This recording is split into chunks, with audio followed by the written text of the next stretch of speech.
Well, hello there. This is Anna of Fox and Thoughts. And today we're going to dive into this article called The Problem with, quote, Fantasy Races. I'm doing hand gestures and you can't see me. And what to use instead. Um, when I first saw this title, I thought, what problem do you have with fantasy races? Anyway, if you've never listened to any of these videos by me, I react to writing advice, writing related, sometimes book related articles. And yeah, I react to them. I give you my thoughts, expand on things, maybe sometimes give examples from my own author journey or from books that I have actually read. Because examples, guys, examples. Writing advice articles tend to really dislike giving examples, especially the second half of the article, as if they were really into it in the beginning and then they just kind of gave up. So we'll see what this one is going to be about. This photo, is it AI generated? I don't know. But this was written on October 4, 2024. On this blog called Writers in the Storm, a blog about writing. So, by some person called Janet Forbes. What is a fantasy race, and how is it different from a fantasy species? A lot of world builders get confused between these terms because even in our world, people are really complicated, and a lot of the language traditionally used to describe fantasy people is old and steeped in problematic historical baggage. So I'm going to attempt to give you the best advice I can for tackling this tricky subject. And by the way, a massive thank you to the three in all caps, different specialists, anthropologists, social psychologist, and archaeologist who made sure I got all the details and definitions here correct. You know who you are, and you're my kind of fantasy people. Okay, so they had some help from other people in writing this article. That is good to know because maybe this is more fleshed out. Maybe this is actually going to be a good article because it's good to get experts, opinions of experts. Because sometimes writing advice article people, they write these articles because they think they are the experts, but actually when you read it, it's like, what the heck are you saying? Sometimes it's like that. Sometimes it's actually good, but sometimes, actually a lot of the time, they think they are experts. But it's good that this person took the time to contact the three different specialists to make sure they got all the details and definitions correct. That is good to know that they did their research. Okay, so we're just going to scroll. If you're watching the screen, I'm just going to scroll to see what the sections are so I can have a feeling of what we're going to do here. Because later on, I'm going to have to put timestamps on so that you guys, well, you're already looking at these timestamps, okay? But I'm going to see, okay, so, all right, I see. Jeanette has red hair. Very red hair. Oh, it says she co-founded World Anvil, the award-winning world-building, writing, and tabletop RPG platform. Oh, that's cool. So maybe she's actually really good. Maybe we can actually really trust her, trust this article.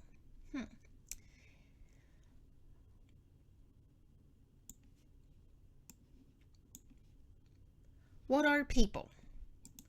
Let's start with the basics. When we're talking about people in the context of science fiction and fantasy world building, we're talking about sapient species, also sometimes called sophonts. Oh, really? I've never heard that word in my entire life. Sophonts. It's very interesting. So, What kind of fonts do you like? So fonts. Sorry about that. That's your elves, dwarves, Klingons, gnomes, and other creatures with human-like intelligence, more or less. Our world currently only has one sapient species, modern humans. But other early hominids certainly seem to have been sapient too. But fantasy and space opera settings with many sapient species living alongside each other are very common. And like in the real world, world builders and in-world characters may divide and understand people in a whole host of different ways. Species, ethnicities, cultures, national or citizen-based identities, ideologies or religions, and settled versus nomadic. You have noticed that some items on that list are biological truths, like species. We'll talk more about that in a moment. Some are about personal beliefs, like religions, and some are socially constructed, like national identities, for example, which in our world only really cemented and some are socially constructed, like national identities, for example, which in our world only really cemented themselves in the 19th century. Interesting. Okay. I'm liking how this is going so far. It seems very nice, very well thought out, and well written. Let me see. When she says, but fantasy and space opera settings with many species living alongside each other are very common. That's true. So a lot of stories have humans living alongside of like modern humans. Like in our world, there are only modern humans, but in like fantasy worlds, there might be humans. And if you think of like Lord of the Rings, humans and elves and wizards and dwarves and people who have, they look like humans, but they have really, really long lives. Like Aragorn, was that his name? I keep wanting to say Aragon, but that's not the right name, right? It's not Aragon. That's a dragon, right? Aragorn is like, what was he called? The Dramadian or something like that? I'm sorry, I don't really know all the lore of the Lord of the Rings. But he looks human, but he's actually has some kind of immortal. He's a different species. He looks human, but he's not human. And so in that way, in fantasy, there's humans living alongside of all different kinds of, using Janet's words, sapient species. Many, many sapient species living alongside each other. Very common, yes. I can see that. And like in the real world, world builders and in-world characters may divide and understand people in a whole host of different ways. Okay. At first, when I read this, I had no idea what she was talking about, but now I do. And maybe you saw it before I did.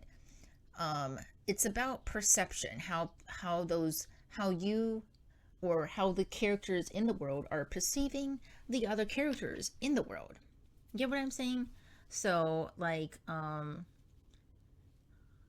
you might think, like, if you are a character in a fantasy world and you see other characters in a fantasy world, you might think, oh, they are a completely different species compared to me. Or you might think, oh, they just have a different ethnicity, or it's just a different culture.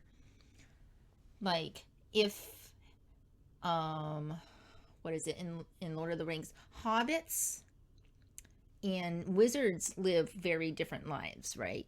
But I've only watched the movies, okay? But they don't seem to see each other as, like, oh, they're a different species. I mean, they know that they're different species from each other, but it's not like a big part of that world to identify the people, identify themselves, distinguish themselves in by saying that, oh, we are different species.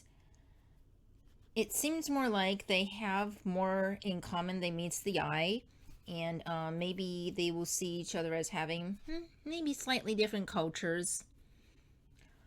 But when you think of the elves and the dwarves, they definitely see each other as separate species. Like the dwarves see the elves as a elf species, and the elves see the dwarves as like a dwarf species.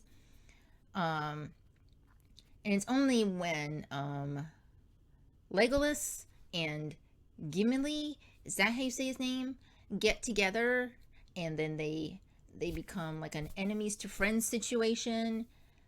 Then they find that they have more in common than meets the eye. Then maybe it's just a difference in culture. That's how they start seeing each other. They start seeing each other in that way.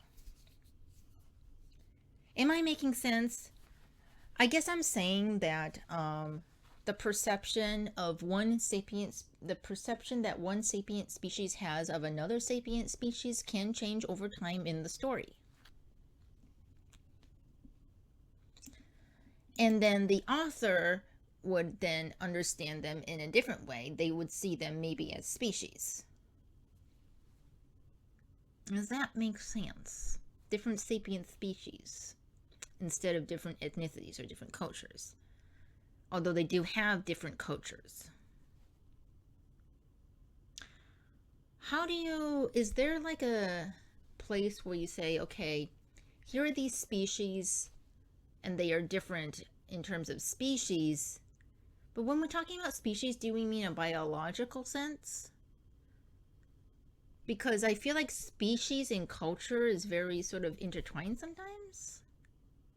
I don't know. Am I making sense? I don't know where I'm going with this. Anyway, let's move on. Oh yeah, she does say on that list are biological truths like species. And she's going to talk about that later. So maybe I do make sense, because species is more of a biological thing compared to seeing culture, which is a what thing? A anthropological thing? Maybe? I don't know. Anyway, we are going to move on.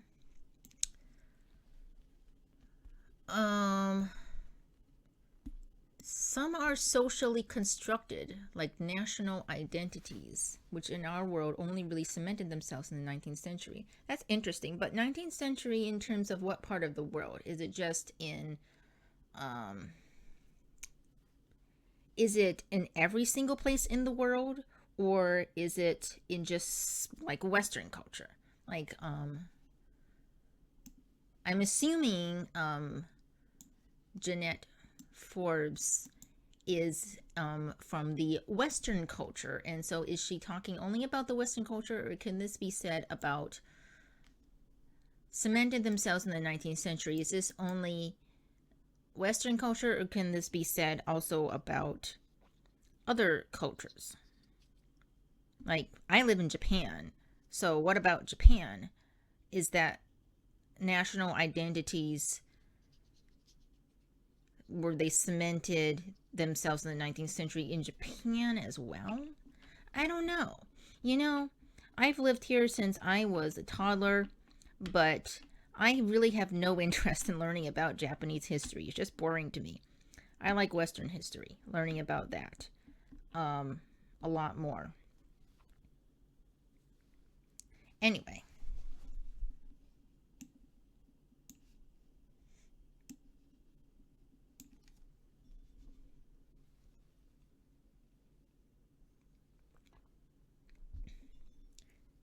Remember to take a coffee break or drink your water.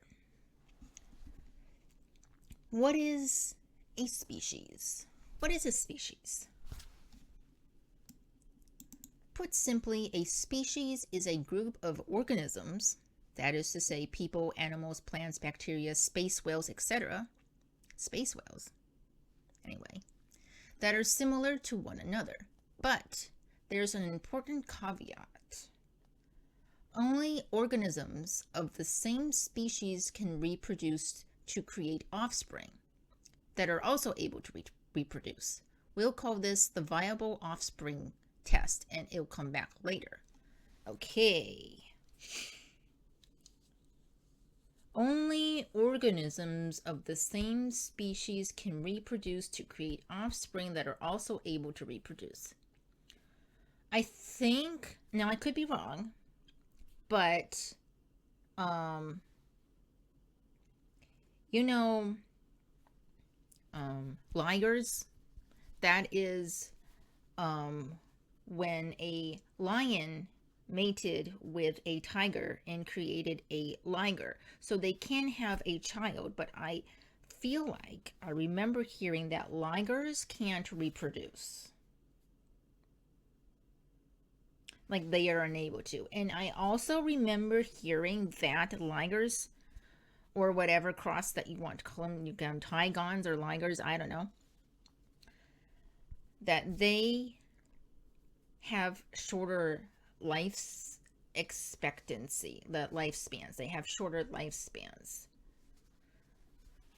It just made me think of that reading this. And I thought, oh, wait, so only organisms of the same species can reproduce to create offspring that are also able to reproduce. That is important to note.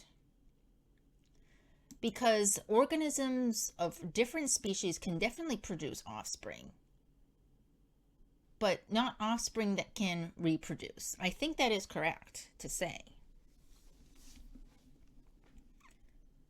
Okay, back into the article. So what does that mean in real terms? Well, 2 horses can have foals, and when those foals grow up, they'll also be able to have more foals. Horses everywhere. Compare that to a horse and a donkey. They're certainly similar looking, and they can even have offspring. Oh, this is exactly what I was talking about. But their offspring, called either a mule or a jenny, will be sterile. They won't be able to have children of their own. That means they don't produce viable offspring and aren't the same species. No horses everywhere. This viable offspring test, i.e. offspring that can reproduce, i.e. means that is, in case you were wondering, does seem to have some exceptions in nature. You can share your favorite ones in the comments, but in general, it's how biologists define species. Oh, that's very interesting. So this offspring test, this is how biologists define species. Interesting. So, that would make sense though, because like imagine if you are a biologist and you've come across a mule for the first time. You're like, what is this creature? Is it a new species? And then you trace back to how it came to be, and you see that it's from a horse and a donkey. And then you notice that the mule is sterile. And so you say, okay, then this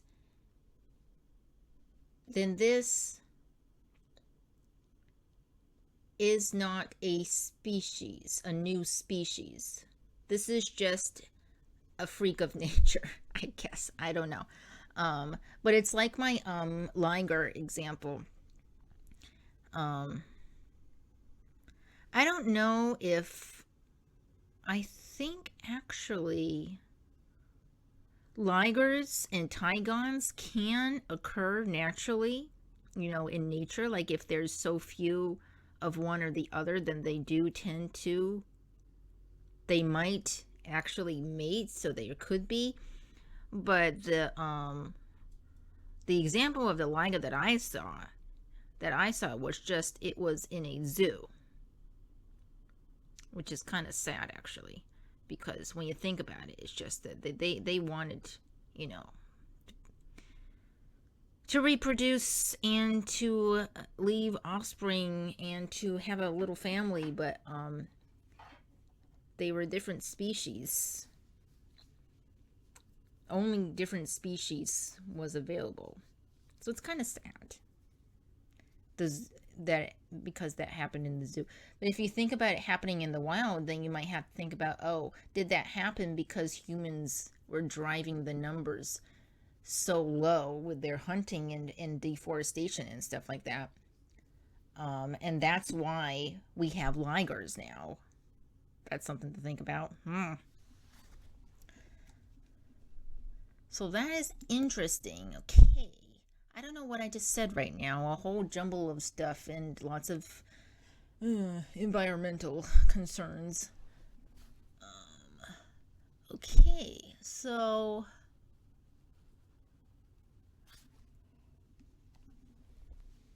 mules and donkey and horse aren't the same species. Am I just confusing myself? Okay, so the mule doesn't produce viable offspring and aren't. That means they don't. They won't, meaning the mule doesn't produce viable offspring and aren't the same species as horses. So there won't be horses everywhere. I am confused. A little bit confused there. But I think I understand what she's saying here. So that is what a species is. What makes a species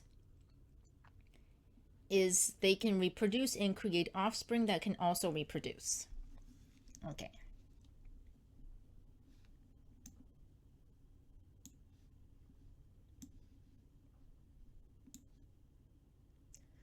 So what is a fantasy race and is it a real thing? But elves, dwarves, dragonborn, etc., they're fantasy races, right? Do a quick search on Google and that's what it'll tell you. At least that's what they're called in the Lord of the Rings. I knew she was thinking about Lord of the Rings. That's why I brought it up in my example. And they continue to be called that in worlds that took their cue from Tolkien. While definitely not the first fantasy novels, Tolkien's Hobbit and Lord of the Rings had a hugely formative influence on fantasy. The world's most played tabletop RPG, Dungeons & Dragons, copies Tolkien's elves and dwarves, etc. pretty much verbatim. And in D&D, until literally 2 months ago from October 4, 2024, which was when this article was written, they were still called fantasy races. They finally renamed them to species in the latest edition. Oh, interesting.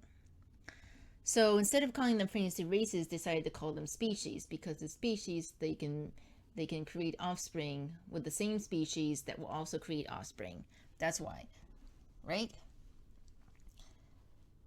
But why did they see the term fantasy race as problematic or as the wrong term to use? That's what I am curious about right now.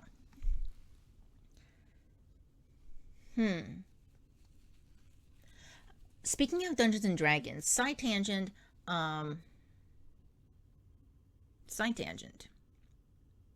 I've watched this documentary about Dungeons and Dragons when it first came about, and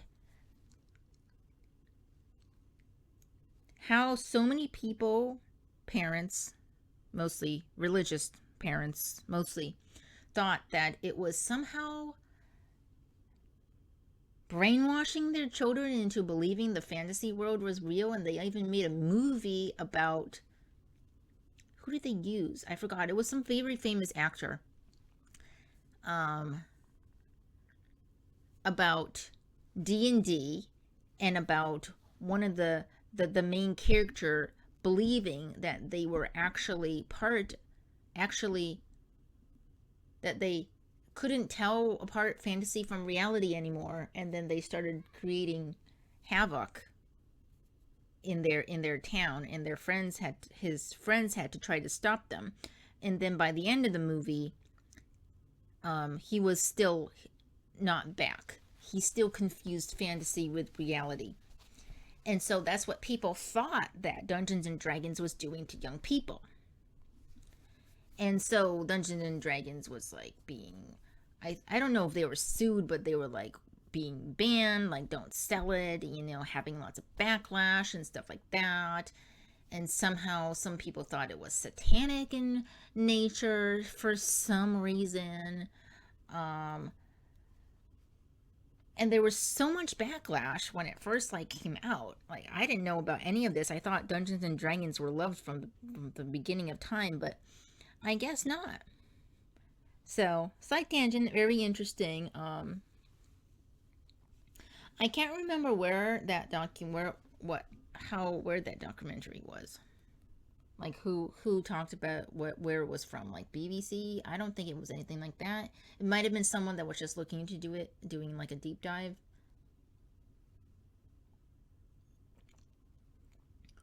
If I find it, I'll leave a link in the description. If I don't find it, try looking up like Dungeons and Dragons origin documentary or something like that in YouTube, and maybe you'll find it.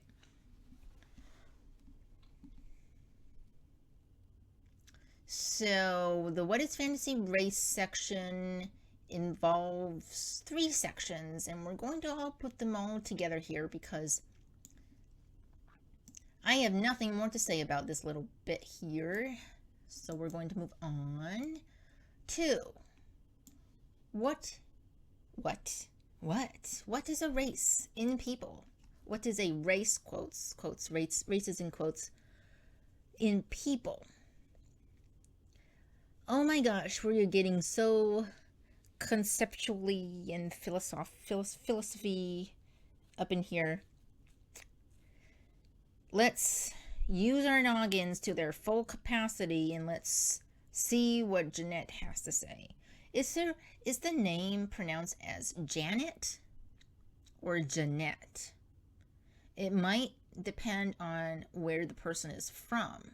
So if Janet Forbes finds that I reacted to her article and she watches this, and if you could kindly tell me how to say your name, that would be very nice. Thank you. So that's what a fantasy race is, all well and good, but how do we define a race? Oh my gosh, here we go. Okay. I'm saying that because people might have opinions, and I'm just going to read this and we'll see what it says together. Okay, here we go.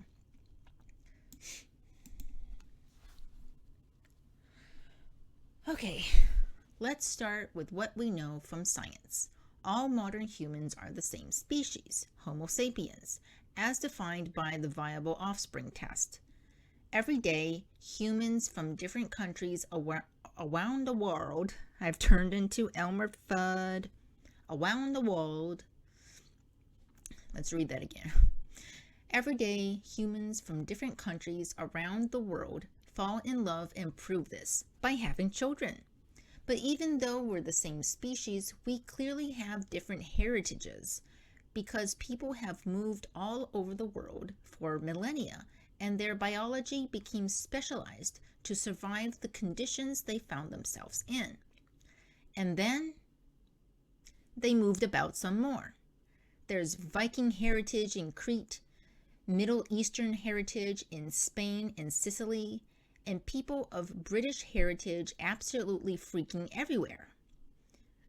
I have a feeling, reading that, I have a feeling that maybe Jeanette might be British. I could be wrong, but I don't feel like someone who is American would say people of British heritage absolutely freaking everywhere. I feel like she might say that about her own race, species, people, about her own people, about her own place. Her own self, like she's talking about herself. Anyway, for historical reasons we won't go into here. For historical reasons we won't go into here. They're all still humans, the same species, but they look a bit different. It's really fascinating how fascinating to me how people just traveled all around the world, and that is also how accents were created. I watched this video about tangent time. Okay, I watched this video about how different accents in America was created, and it's just so fascinating. It was a series of like 2 videos. I think it was two videos, but really going into the details of how these different accents were created because people were moving around. It's very interesting because I wondered, why is the accents in like the northern regions, like uh Connecticut, New York, so different from the accents in the South, like Texas and Florida and down there. Why is it different? Like, how did that happen? And I'm also very curious of what it's like for the people in the middle, like between, like, I don't know the US map very well. What is in between? Anyway, you know who you are, you know where you are. Um how those accents, like the accents in the middle, the accents in the north, the accents in the south, how they were created, formed because people were moving around, and people from other places were coming to the south, and different people from different places were going to the north. So it was very different. So that's how accents came about. So even if I find those videos, I will also link them down below in the description because very, very fascinating. Anyway, that was a tangent. Let's sip water together right now, okay? Okay.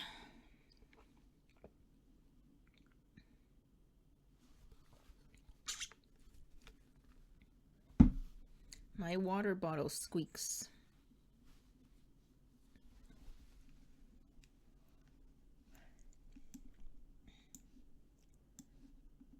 Moving on.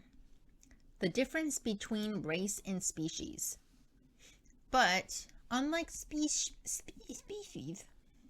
I don't know what happened to my voice, but unlike species, which is a biological term, race is a social construct.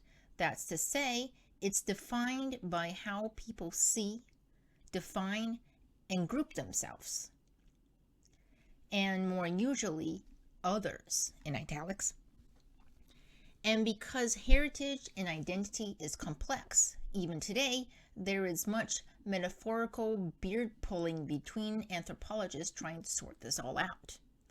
Racial descriptors were historically used as a simple tool to carve a multicolored world into clear categories that don't have any biological meaning. This is evidenced by the fact that the specifics of race, identities, and classifications have varied wildly in different eras and places. The savvy amongst you will already know that these imaginary racial lines drawn between people have traditionally been more about dividing and controlling people than understanding them. That's interesting. And that's why, for so many, including myself, meaning Jeanette, not me, the use of the term fantasy races feels not just imprecise, but downright icky. It's a term that's loaded with historical oppression, and fortunately, it's already on the out in much of the fantasy writing world. Plenty of role-playing games are moving away from fantasy race as a naming system for their peoples, and we'll talk more about good fantasy alternatives that don't sound sciencey later. Interesting. Okay, so I see. So that's why the term race is potentially problematic. It's problematic because racial lines were for dividing and controlling people rather than understanding them. That's interesting. So could some faction of people be considered a race by other faction of people? And some other faction of, okay, hold on. Could elves be considered a race by dwarves? but hobbits be considered a species by wizards because of how they see each other, their perceptions of each other.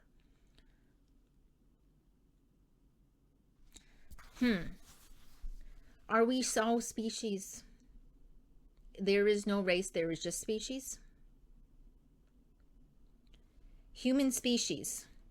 So like if a human, I am a species of human. Am I a species of human?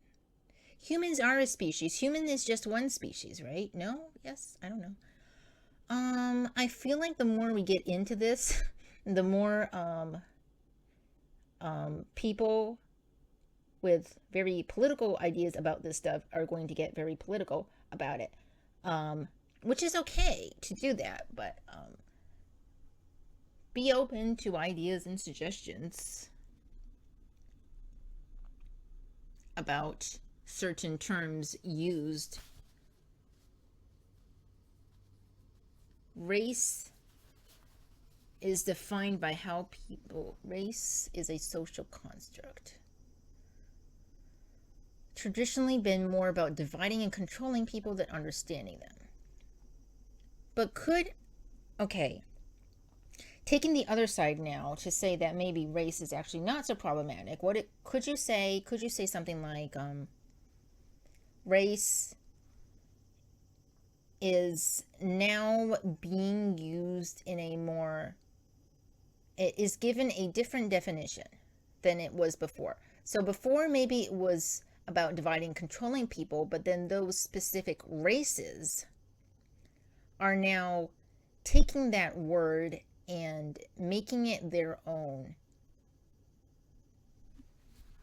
so that it's not problematic anymore. And anyway, what I'm trying to say is, could like the word race be sort of taken back by taken to like a more positive place? Like maybe could it be turned into have a more positive vibe? I'm not able to think of the word that I want to use, so I'm saying vibe, feel. Do you get what I'm saying? Could that be possible, to take back the word? I don't know. What do you think? Let me know in the comments down below. And be nice about it.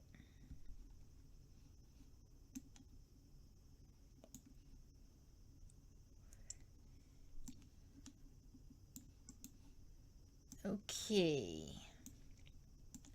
So was Tolkien writing races or species? So let's go back to Tolkien. After all, he was the one that coined the fantasy race terminology.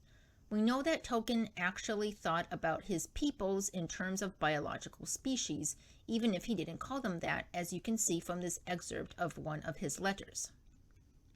Quote, I suppose that actually the chief difficulties I have involved myself in are scientific and biological, which worry me as much as the theological and metaphysical. Elves and men are evidently in biological terms one race, or they could not breed and produce fertile offspring. Even as a rare event, there are 2 cases only in my legends of such unions. Taken from letter 153, end quote. It's slightly hairy to speculate about what authors meant, especially if they're not around to explain. But although Tolkien's characters use the term race to describe these different peoples in world, and Tolkien used the word race in his letters, it's clear he's referring to the viable offspring test, which can only mean species.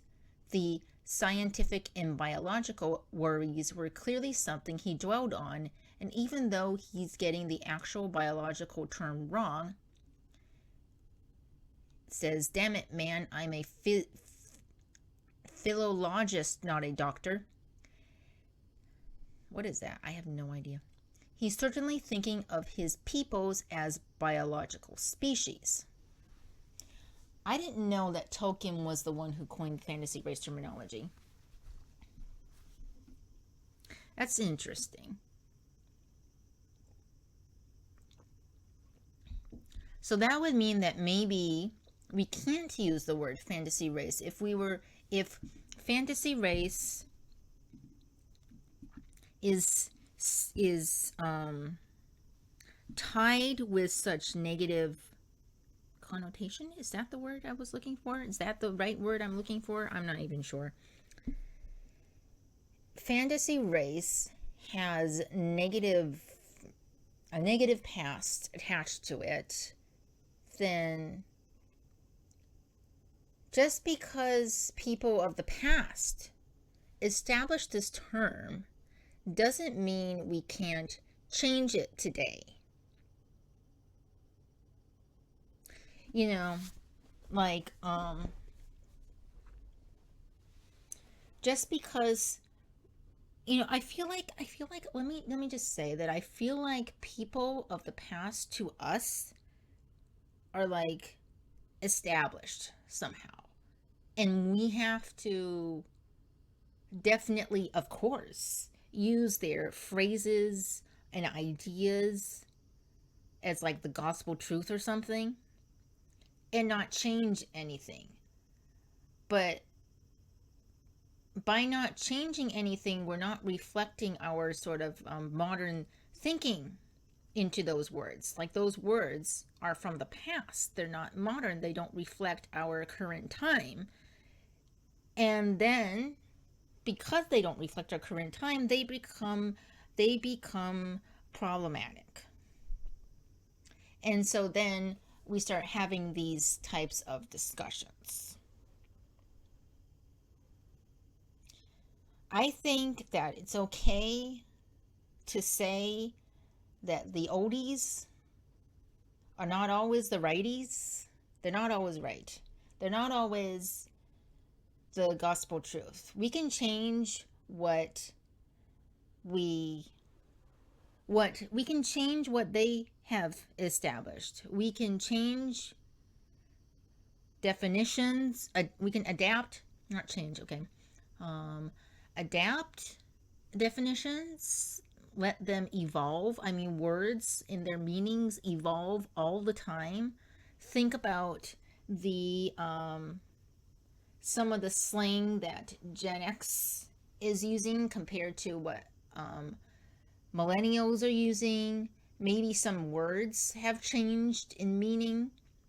And that's not to say how the millennials were using the word is wrong. It's not wrong. It was right for them, for their era.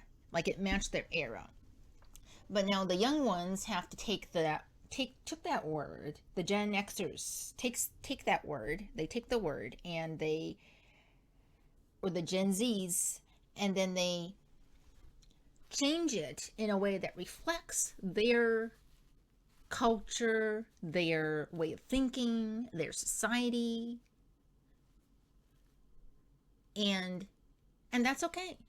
In fact, it's probably good for that to happen, because what if we as a society still followed some of the very, very old words with their old definitions today? I think it would be chaotic today. So maybe, yes, Tolkien, sometimes called like the father of fantasy, just because he is the father of fantasy doesn't mean we can't change his words to better match our modern world. That's what I think, anyway. What do you think?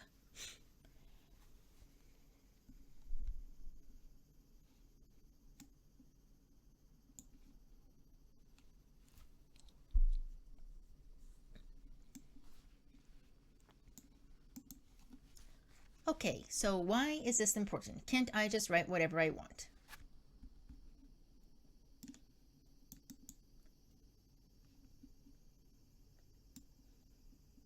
I mean, I'm not your mother, I don't live in your computer, and I'm not the world-building police. But fantasy and sci-fi fiction has always been a grand metaphor for our world. Lord of the Rings is about war and its harrowing impact on the world. Frank Herbert's Dune about the awful things people do to each other for resources is intentionally about oil. I mean, it says, I don't know what happened to my voice there. Where did it go? I mean, Arrakis even sounds like Iraq, right? In Star Trek, it's absolutely packed full of metaphors for current affairs through the ages. That's what speculative fiction does. I didn't realize Arrakis sounds like Iraq. Interesting. That's what speculative fiction does. Sure, it's fun, and a mile-a-minute adventure is a great time, but fantasy and sci-fi has always held a mirror up to the world to help us understand and explore different topics. And at its heart, there's often an opinion or message built into each aspect of a world and its stories. That's why it's so meaningful and important as a genre. And that means it's critical to consider what you're saying with your world, even if it's only to your friends around the RPG table. And especially if you're publishing and your work will reach even more people, it's good to be mindful of what you're putting out into the world. Okay, so, basically it sounds like you can do whatever you want, but be mindful of the world. That's what it sounds like to me. When I was reading the part of this first paragraph where she gives examples, oh, thank goodness for these examples. If you've watched any of my other videos, you know that I'm always hounding these writing advice article people to give examples. And yes, thank you, Janet, for giving examples. Lord of the Rings is about war and Dune, and she talks about Star Trek, and I thought, interesting. And I was thinking about some of my own stories, and I mean, I don't think all fantasy has to sort of reflect something in our world in order to be like a great book or anything. But I do have a book that unintentionally seems to have made some comments about the current state of the world. I didn't mean to, really, but and my editor read the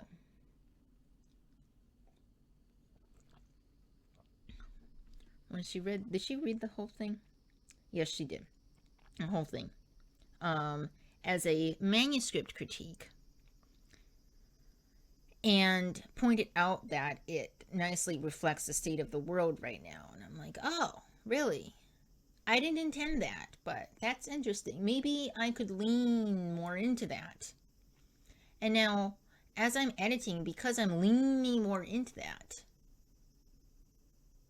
I'm like, maybe I can add this in very subtly, or maybe I can add this thing in very cheekily, because it's a satire. So, but that's the only story that I mean, I guess because she read it, she was able to catch that. I guess if anyone else had read it, they might not have caught that. So, it could be that I feel like I don't do it in any of my other stories. I feel like that, but it could be that that if someone else reads it, they might be able to see it, right? See something, some metaphor for our world in there. The only one I can think of is that in one of my stories, the world is they discriminate race, but they don't discriminate like gender or sexuality. It's like, so what? It's like not an issue. And that is sort of like the kind of world that I want our world to be like.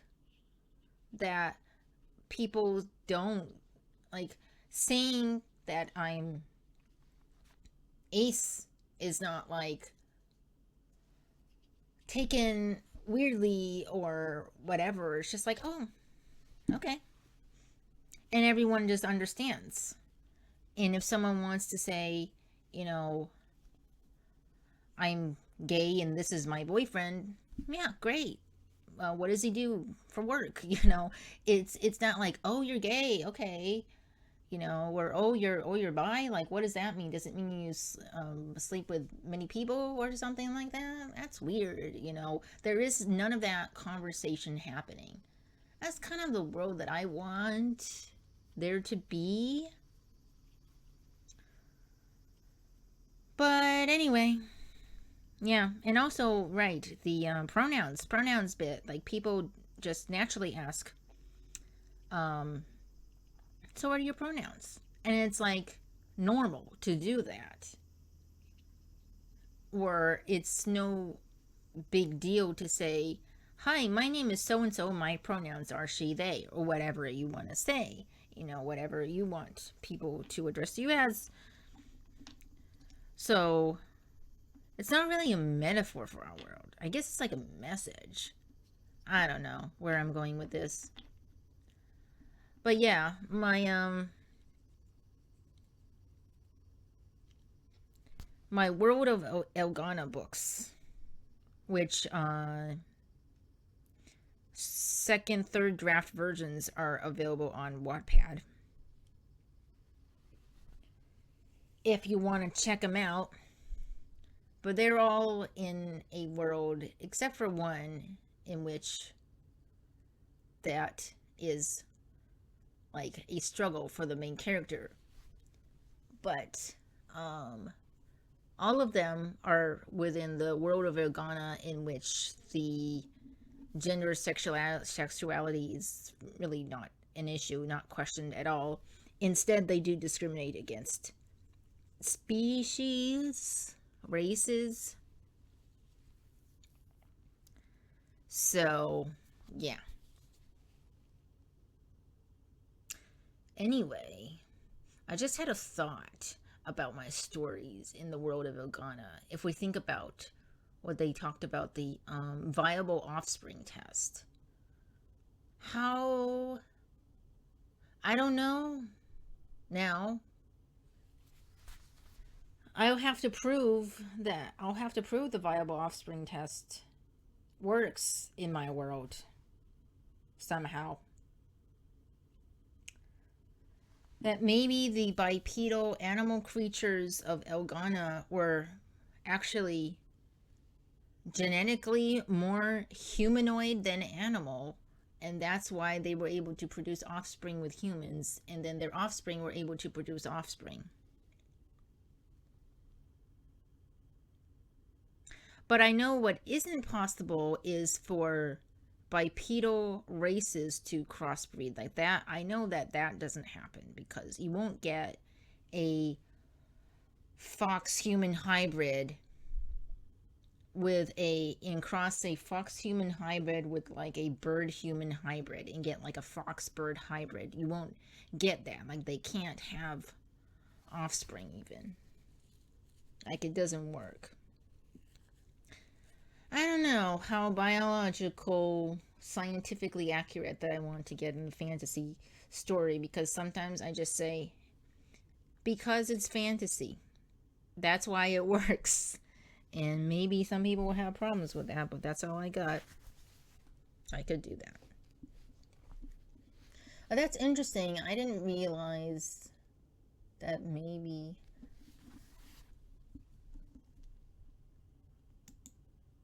Lord of the Rings Dune is intentionally about oil. I didn't know that's what Dune was about. I thought it was about fighting giant worms and like heritage and taking back leadership. But, I've never read the books. I haven't even watched the movie. I just wasn't really interested. Anyway, it's good to be mindful of what you're putting out into the world. It is good to be mindful. You can't just put anything out. Like, there are so many news that I hear about problematic authors. Like, oh my gosh, especially after generative AI was introduced, it's like left, right, and center. Like, so many authors are being problematic with it. And I'm like, just stop. You're putting us in a bad light. Not all of us are like that. Just stop. Some people are just absolutely ridiculous.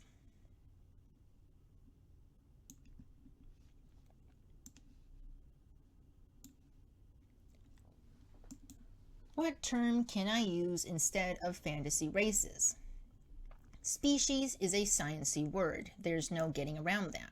For science fiction writers, that's no problem at all. In fact, they might dress it up further as xenobiology, metaspecies, or sophonts. The game Masters of Umdar uses bioforms. Other ideas for science fiction or science fantasy could be Genesis, Genispring, etc. Genispring? What the heck is Genispring? Never heard that before.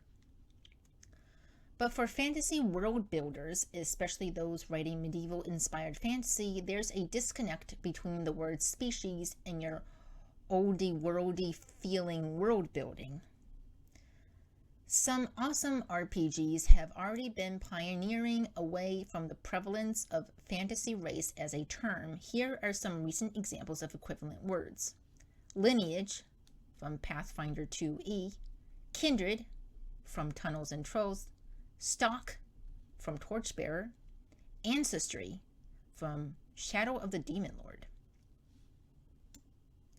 Other good fantasy-sounding names for your peoples are kin, folk, heritages, kinds, origins, backgrounds, peoples. Interesting. Interesting isn't on the list, sorry. Interesting. Okay,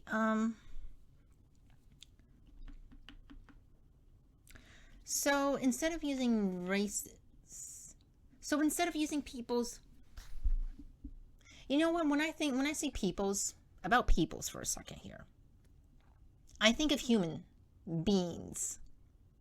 Human beings. Human beings. Human beings.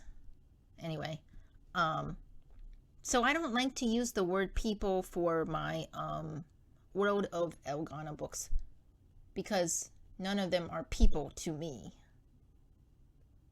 Saying people just sounds really human-like.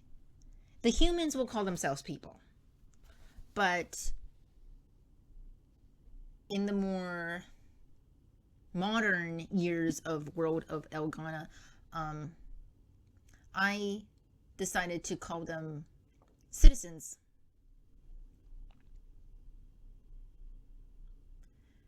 And residents.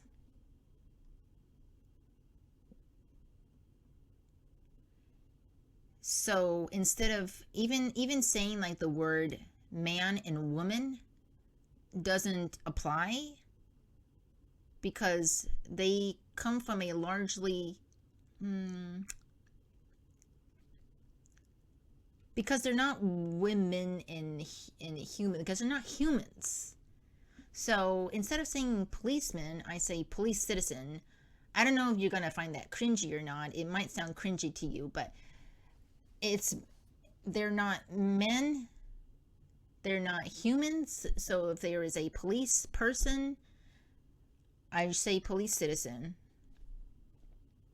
And that sort of is applied to both the female and male of the species. And I just call the others just citizens, the citizens. But then again, saying citizens sounds like they live in the city. I don't know if that's always the case for the word citizen. I'm not sure what I think about backgrounds. Like, that sounds a little bit weird. Backgrounds. Look at all those backgrounds over there. Look at all those backgrounds over there. Those backgrounds with the horns. Origins? The Origins. Isn't there like a TV series or something called Origins or something like that? Now, origins, this sounds like something else to me. Origins. Kin is an idea, but when I hear kin, it's just the offspring. Although everyone is somebody's offspring, I know that, but like it sounds like you're just referring to the offspring. Heritages is just so weird to me. What is this, heritages? It sounds weird to me. Does it sound weird to you? Look at all those heritages. It's just weird. Kinds is okay. I think it's okay. It's okay. It's just okay. Kinds. Look at those kinds. I don't know. It sounds a little bit like you're sort of shoving them to the side, like all those kinds of people. Kinds of kinds. How kind are those kinds? It sounds like I would, like, if you use the word kind in your manuscript a lot, then using the word kinds for your species name instead of saying species might be quite confusing. Folk. Sorry if I screamed into the microphone. Folk is like,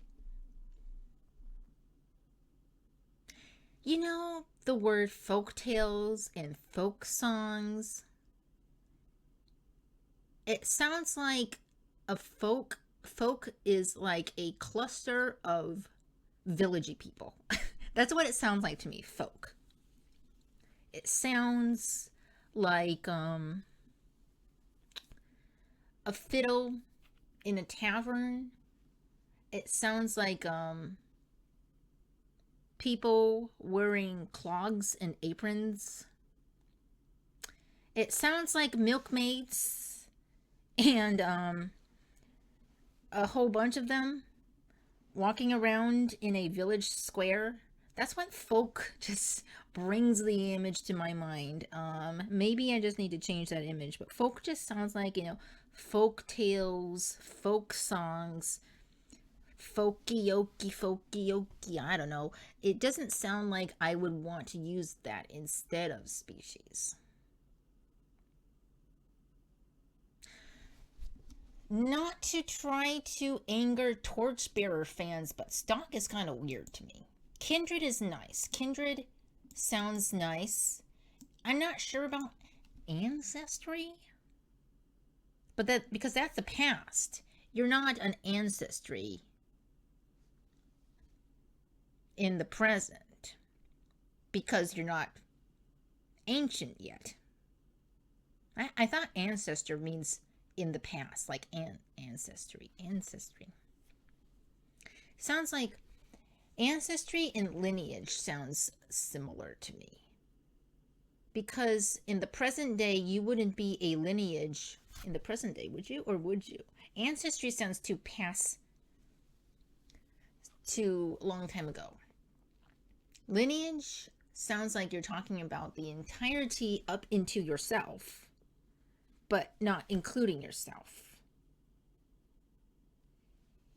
You have a lineage behind you. You don't have a lineage in front of you yet. Unless you have offspring. Stock just sounds like stock, you know. Like the stock market. Like a chunk. Like a chunk of people or something. So from this list, the one that I like the best, I mean that it seems the most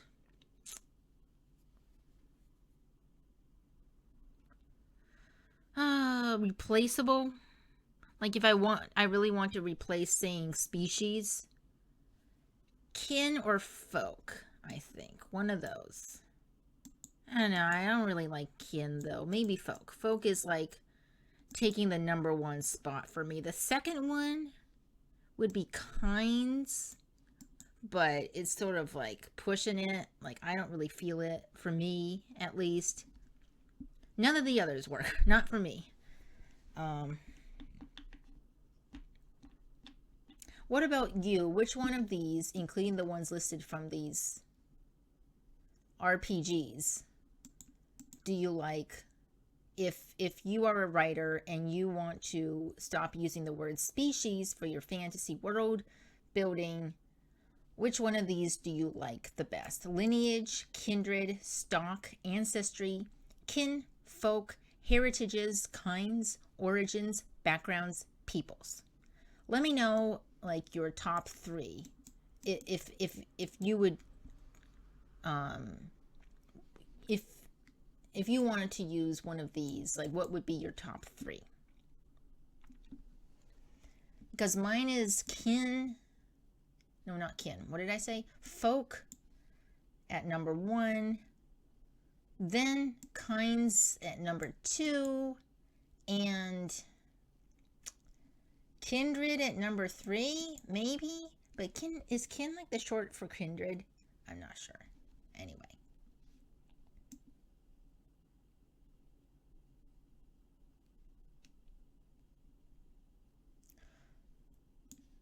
Okay, so the viable offspring test in fantasy. Is it useful?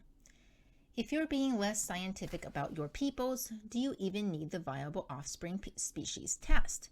As always, it depends on what you're world building, but there's always an RPG player or beta reader who asks about half-elves, so regardless of your choice, you might need to be ready with an answer.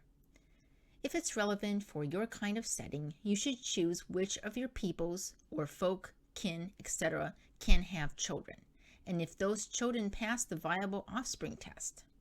That's especially important if your peoples live alongside each other in daily life.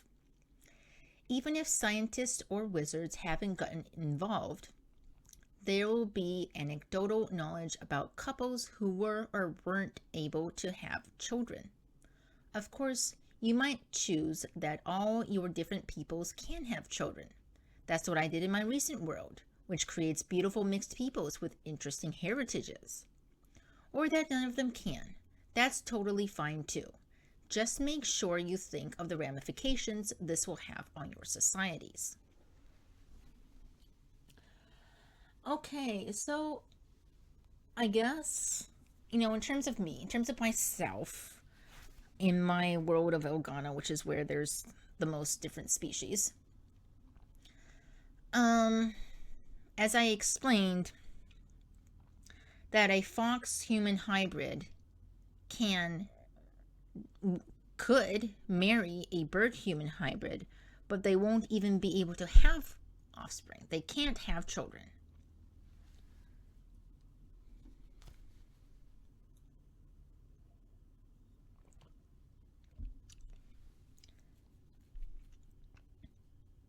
I don't think I have any case in which that they do have children. See, a fox-human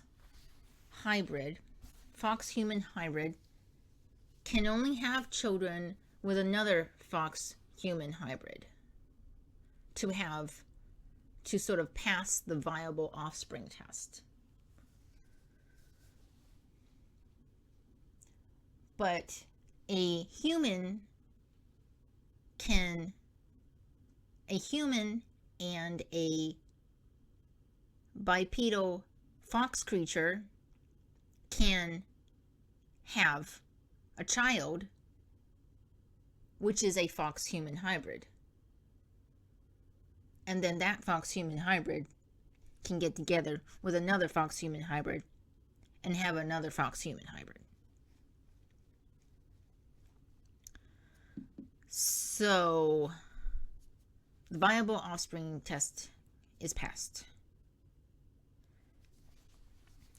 But if a human and a bipedal bird creature get together, they can have offspring. But if that bird-human hybrid gets together with like someone outside of its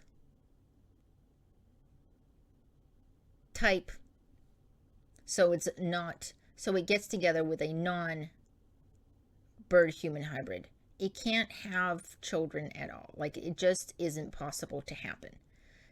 Okay, so they can mate if they wanted to, okay? But they can't have children. Like, it doesn't form in the female's body. Like, it won't happen at all. So, they can get together, but they can't have children. I don't know if that will be something that will come up in the story ever. Like any of the stories that I have all kinds of novels and novelettes planned, ideas, not really ideas. Some form of an idea of various books happening in the world of Elgana, in which maybe one of them could be about two different types of hybrids trying to have children and being unable to. And so maybe they start questioning their lineage or something like that. I don't know if I'll ever write a story like that, but that could be interesting. I mean, like, think about it. Like, if two humans who with different skin colors really love each other and get together, they can have children. But if two hybrids of from different with different ancestries get together, they can't have children. And maybe there could be a story like about questioning why and that sort of thing and get really sciencey. I don't know. But that's a thought. What do you think about this viable offspring test in fantasy? Like, you could do it like I just did. I just thought about it. Thought about this viable offspring test in terms of my story. Or you could say that, no, I'm not going to think about who and who can't have children. Everybody can have children. But then you might have to think about, okay, what does that mean in the long term, because a human can get together with a fox human hybrid. But the human genes, this is in my story, the human genes are so extremely powerful that they eventually sort of overpower the bipedal fox genes, and the foxness of the fox hybrid gets breeded out. So eventually humans will take over Elgana, basically, if they keep going on like this. So, you could have something like that, like everyone can have children with everybody else, but at some point, one type of creature is going to outbreed the other type of creature, and then they will go extinct. There could be something like that. Maybe. And then you think about the viable offspring test, you think, okay, so everyone passes the viable offspring test. And maybe at some point, as Janet says, there could be some ramifications that it will have on the societies. And on the world in the long term. Maybe.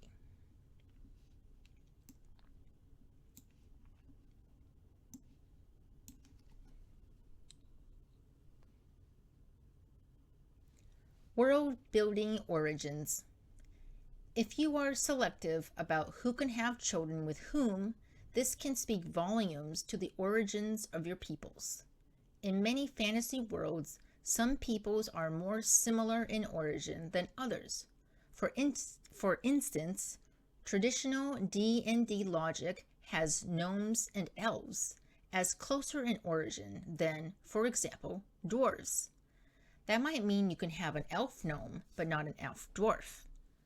For some reason, humans seem to be able to procreate with anyone in D&D, especially if they're bards. Maybe it's just the Captain Kirk phenomena at play, but I've always assumed that's because they're made of the factory floor scraps of all of the other species. That's just my personal headcanon. How do you handle this in your own fantasy worlds? Who makes babies with whom, and how do you refer to your different peoples? Or have you seen other awesome examples of people tackling this in the wild? Okay, so she just kind of talked about what I just kind of talked about.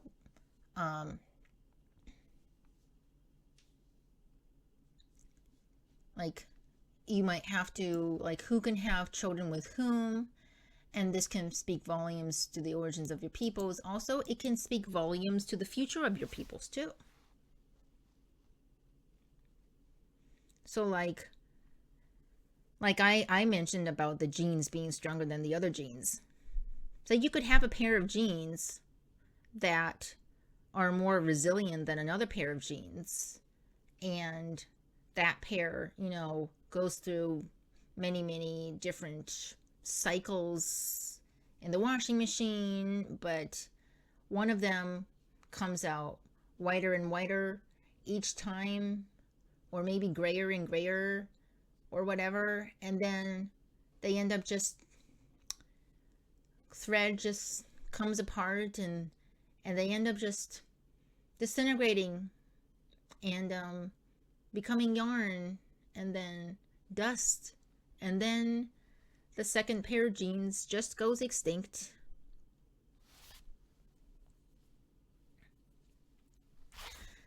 So what are we saying in the end here? Humans seem to be able to procreate with anyone in D&D. Assumed that's because they're made of the factory floor scraps of all the other species. Or it could be that, like in Elgana's case, it's the thing is, the fact of the thing is that perhaps the bipedal animal species that were the natives of Elgana had more humanoid, human-like genes than was previously thought. And so if they make babies, then maybe the human genes are really strong, so then they would sort of start being the stronger pair of genes than being the threadier, weaker pair of genes, right? Eventually, the animal part of the hybrid creature will be disintegrated and go extinct. So in my case, it's not that the humans have the factory floor scraps of all the other species. In my case, in my story, is that the other animal-like species, anyway, the animal-like species, the animal-like peoples, citizens, have more humanoid, human-like genes / traits. I mean, they're bipedal and they have opposable thumbs. I mean, that's very human-like, isn't it? And they speak languages, and they build cities, and they have cultures and religions and everything, and languages and complicated languages. And big brains. Yes, very big brains, just like humans. Although some humans. Anyway,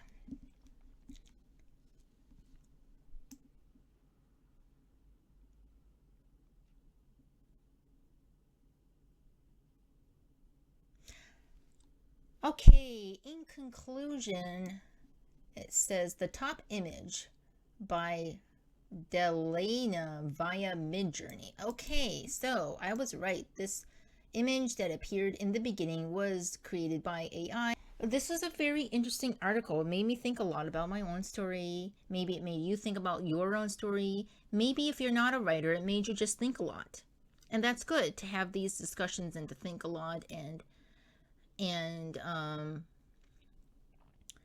opening up a discussion of maybe that even though some word can be really established, like the phrase fantasy races, that maybe this phrase needs to be adapted and modernized in order to fit our current society, our current culture and stuff like that. And we had a lot of interesting talks about what race is and some suggestions. These suggestions, let me know your top 3 if you were to use one of these. There are 1, 2, 3, 4, 5, 6, 7, 8, 9, 10, 11. There are 11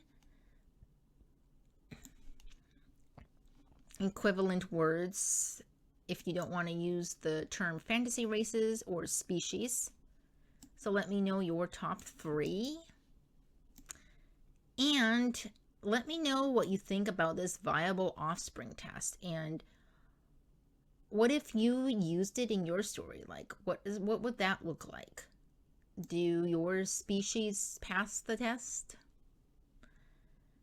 And then we talked about who makes the babies and who doesn't make the babies. And there was one important thing, yes, just to reiterate, because I found this very important and interesting. Species, only the same species can reproduce to create offspring that are also able to reproduce. So that is the viable offspring test. So you have to test, okay, I have these 2 different species, put them together, and they have a baby, like a mule, like a horse and donkey getting together to have a mule. And then you say, okay, can that mule also reproduce? No, it can't. So it's not a species. It's not even the same species as the horse and the donkey. Okay. But if you take like a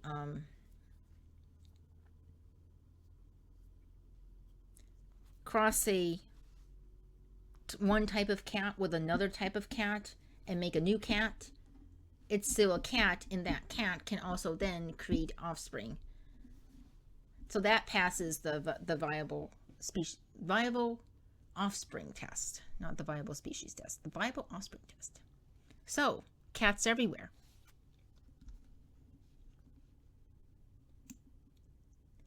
And so that is the end of this article. I hope you enjoyed that, and maybe you had a good think and a thought.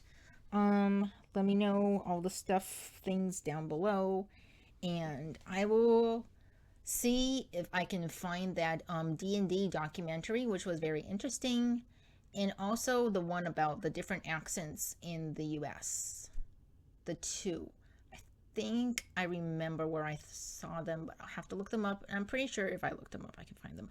But if I don't, you're going to have to look for them yourself. So that is the end of today's.